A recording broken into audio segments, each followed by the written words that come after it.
What's going on, everybody? Long time no see. Know it's been a while since I made another video. Shitty and wintry and cold, as you can see. I haven't really been able to ride at all, you know, so see, it's all plugged in and everything. But that just means that we're gonna do some modifications.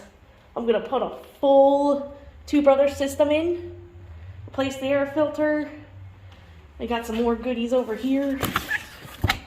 We're going to replace the turn signals, stock turn signals, and the tail light. We're going to put this tail light on. It's got the turn signals integrated into it, so I can take these stock ones that are like sticking out here off, make it a little bit more clean, give it more of a clean look. Because yeah, I got a new fender eliminator for that too. So yeah, with all this, probably gonna be a two-parter video. I'll probably have a friend come over and help me with the exhaust, extra set of hands. So yeah, stay tuned for all it. Okay, so the first thing I did in relation to the turn signals and the brake light, I took the battery out already. There's a relay you have to replace. This is the factory relay. The new lights I'm going to be putting in are LEDs, so they don't require as much power to them as the stock lights do. So, with that being said, we have to put this new relay in. You can take it apart and like adjust the speed of how fast you want your turn signal to blink. The factory setting, I think, is like 80-something times a minute. But if you don't put this relay in, your bike, the electronics will sense that there's too much power being delivered to the light, which is causing problems. So the light will blink really fast. And we don't want that. We want it to blink normal. We want it to blink to 80-something times a minute or whatever it is. So you take the battery out.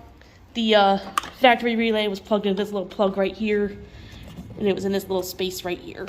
So, yeah, we're gonna put this in. You can take this case off, like I said, and adjust if you want a different speed. Your light's blinking at a different speed, you can do that. But yeah, that's step one. And the next step was taking off all this bodywork. That was pretty painstaking. But yeah, separate all the bodywork. See, like the tail light's pretty much out at this point. I disconnected the cables from the servo because I'm going to be putting a new exhaust system on here anyway, so we're not going to need those cables. So yeah, you kind of put that servo motor to the side. Don't worry about disconnecting it. Expose the rest of your wiring here. So your tail light, if you follow this wire, it's going to plug in right here. See, you got, which is, when you look at the new one, this one, and then these are your turn signals, which are right, these two. But I guess I gotta figure out which one's the left and the right on my own. But yeah, there you have some of it. All right, everything's all hooked up. So let's turn the battery on and see if it works. Well, it's on. Oh, cool. I think there's a button back here somewhere on this light, so you can like program it. Here it is, right there. So I guess if you hold it, then it like does different sequences. I'll have to mess with that for a little bit. And then the turn signals. I hope I got the wires right.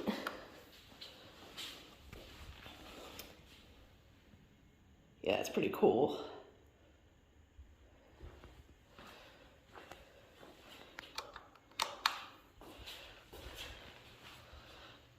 I'll mess with the programming a little bit.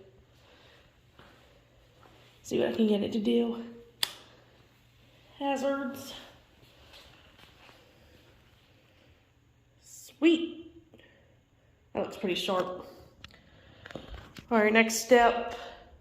Well, I was gonna put the fender eliminator on, but I think I'll just leave my plate off, right? Fuck it. Nah, I'm just kidding. I think I'm gonna leave it on that one.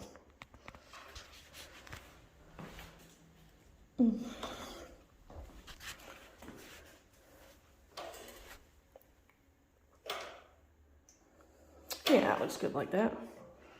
And then our final step is, for today at least, is I'm gonna change the filter out. So there was a bolt here, right there. We're gonna take these two off. And then one another bolt on this side, right there. And then, yeah, the tank should lift right up. Okay, so it turns out you don't have to take these side screws out. They just hold this little piece of plastic on there. Yeah, just take these two bolts out. And then I took two bungee cords to hold it back. And that gives me a fair amount of room to work in. You might have to get your stubby ready for these ones, but you should just be able to fit a regular screwdriver to get the air box off. Just connect this thing here. There we go. And then, yeah, a bunch of screws. There's one in this hole too. And yeah, just get the air box out and swap out the filter. Alright, so I popped the air box off. And as you can see, there's the stock filter. It's a good idea to check everything while you're in here. Make sure everything's all clean. This bike only has a little over 3,000 miles on it, so it's all looking pretty good. Underneath here, sort of slap this bad boy K&N in here. It's all got oiled up already and everything, so. Yep, just switch them out, and yeah. And boom, there you go. See, this one was already getting kind of dirty. And then these paper ones you can just toss. But yeah, these higher quality, nice ones, since they're made out of fabric instead of like paper, I guess, you just clean them out. Instead of replacing them completely, you can just take them out, clean them, and put them back. Which is another nice thing about them. I mean, if you're gonna pay that price for the nice filter, you might as well get to use it for a long time. So yeah, there you have it.